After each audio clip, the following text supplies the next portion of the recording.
So we've reached that time of year again. It's Oscars season, and with Oscars season comes a bunch of people uploading videos to YouTube about what their predictions for what's going to win what Academy Award. And in this video, I just wanted to list off some quite out-of-the-box predictions that I have. These are not the movies that I actually think are going to get these awards, but these are movies that I think could be in consideration for some of the major awards categories, because there can be 100 people in the room, and 99 people don't believe, but one person does. And today, that one person is me. My name is Tom, and these are my out-of-the-box Oscars predictions. Okay, so I'm going to go through the best actors and actresses categories, and then I'm going to get into best director and then best picture. Keep in mind, these are not actual predictions. These are not the movies and the actors that I think are going to win these awards. These are very outside-the-box predictions that I do think have legitimate claim to be contenders for these awards, but they're not my actual predictions. I will be doing those when the nominations for the Academy Awards come out.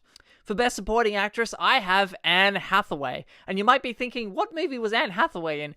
Ocean's 8. Remember Ocean's 8? Yeah, I don't either. But Anne Hathaway was the standout of that film. You know, in a movie with Sandra Bullock, Cate Blanchett, Rihanna, for whatever reason, Anne Hathaway just stole that movie. By far and away, she stole that movie. She was hilarious in that role. And I think that deserves a Best Supporting Actress nomination. Okay, we move on to Best Leading Actress for my out-of-the-box predictions. And for Best Leading Actress, I have a choice that I don't think many people thought of, and I didn't think of it until I was having a discussion with a friend the other day about contenders for this category. And this is a choice that inspired this video. Like, this is the pick that really just made me want to do this video. That person is Jennifer Lawrence in Red Sparrow. I think she was phenomenal in that film. That film wasn't the greatest. It is a film that I actually enjoyed, and I think I enjoyed it more than most people did. I quite liked that movie. But Jennifer Lawrence was damn good in that film, and she is a top, like, world-class actress in the top 5 best actresses working today, and I think she was very, very good in that film. She played a very convincing Russian ballerina slash spy, and her chemistry with Joel Edgerton was incredible. And again, yeah, I think she deserves, if you're not going to give it to Lady Gaga, or you're not going to give it to Claire Foy, Jennifer Lawrence should be in the contention for Best Leading Actress. Alright, we move on to Best Supporting Actor. And Best Supporting Actor, again, this isn't a choice that I don't think a lot of people would have thought of, but I thought of it. Henry Cavill's mustache. No, I'm kidding. It's Jeff Bridges in Bad Times at the El Royale. And that was a movie that disappointed me. I wasn't a big fan of that film overall. It had some very interesting concepts, and it had some very amusing and entertaining scenes in it, but overall as a film, I felt like it didn't work. But Jeff Bridges, by far, was the standout of that film, and he's certainly the character that I enjoyed the most watching that movie. And I really, really enjoyed Jeff Bridges' performance in that film. I think he is a legit contender for Best Supporting Actress at the Academy Awards, but I don't think he's going to get that recognition, so he is an out-of-the-box pick.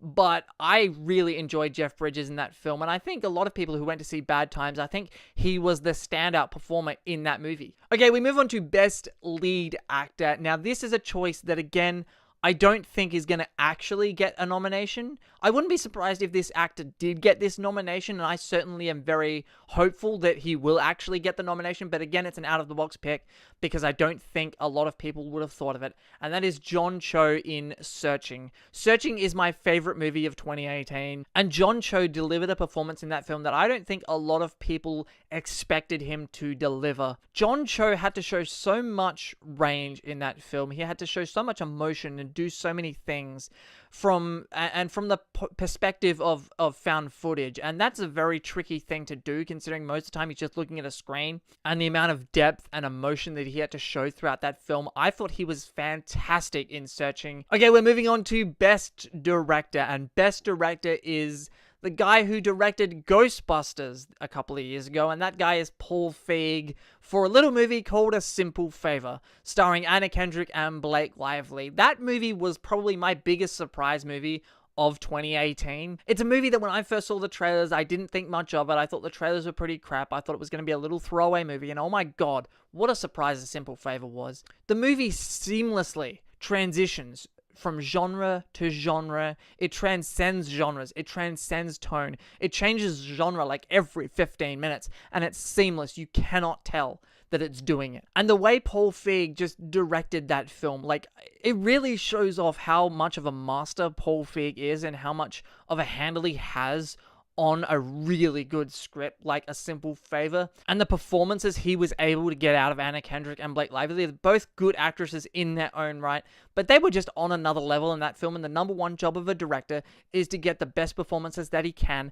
out of his actors. And the performances that he got out of everybody involved in A Simple Favor, the way he directed it, from the comedy to the drama to the suspense, the tension, every aspect in that film, I have to give credit to Paul Feig. So what is my out-of-the-box pick for Best Picture? Well, it's a movie that I don't think a lot of people are thinking about for Best Picture, but it's Mission Impossible Fallout.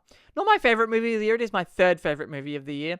But Mission Impossible Fallout should win Best Picture on a couple of different levels. First of all, the action in it is spectacular. The characters themselves, the cinematography on display in Mission Impossible Fallout, the amount of challenges they would have had to face filming this movie, the stunt work, the acting, on every single level, Mission Impossible Fallout just knocks it out of the park. It's a fun movie, it's an entertaining movie, it's quite a deep emotional film. It's the best of the Mission Impossible franchise, and I certainly think it deserves to be up there in the category for Best Picture. Let me know in the comment section below, what are some of your out-of-the-box Oscars predictions? Remember, they cannot be movies that are already being talked about in any given category for this year's Academy Awards. So pick something that's truly out of the box that you think deserves recognition, but most likely won't get that recognition. Let me know in the comments section below. Remember to subscribe to my YouTube channel, hit that subscribe button and ring that notifications bell so that you never miss out on my take on all things movies. My name is Tom, and I will see you guys next time.